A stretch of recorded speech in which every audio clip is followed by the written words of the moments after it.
If a polynomial function f satisfies log fx base 2 equal to log of 2 plus 2 by 3 plus 2 by 9 up to infinity base 2 multiplied by log base 3 1 plus fx upon f1 by x and f10 is equal to 1001, then we have to find the value of f20.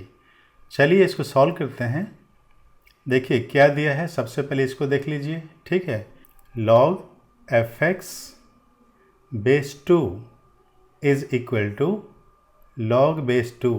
ये देखिए एक infinite GP है जिसका first term 2 है, common ratio 1/3 है, a upon 1 minus r sum होता है, तो 2 अपॉन 1 माइनस 1/3 मल्टीप्लाइड बाय ये आगे भी है log 3 जो भी है उसको लिख लेते हैं 1 plus f of x upon f1 by x, है ना।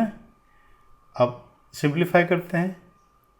log f of x base 2 is equal to log 2, ये कितना हो जाएगा 3 हो जाएगा, ये multiplied by log 3 1 plus f of x by f1 by x, ठीक है।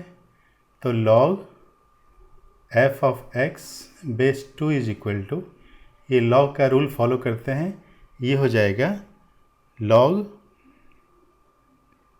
ये आपका 1 plus f of x divided by f1 by x, है ना।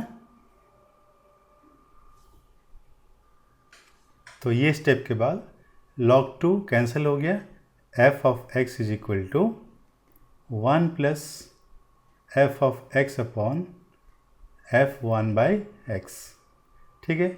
रीअरेंज करते हैं इजीली, क्या मिलेगा f of x into f1 by x is equal to f of x plus f1 by x. आपको मालूम है ये जब होता है दो ही फंक्शन इसको सेटिस्फाई करते हैं, कौन कौन है वो, ये हो जाता है 1 प्लस और minus x raise to n, ये आपको मालूम होगा।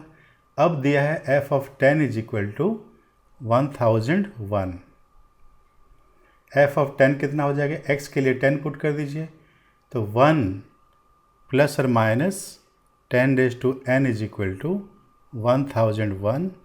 इससे आपका क्या मिल जाएगा, n इज इक्वल टू 3।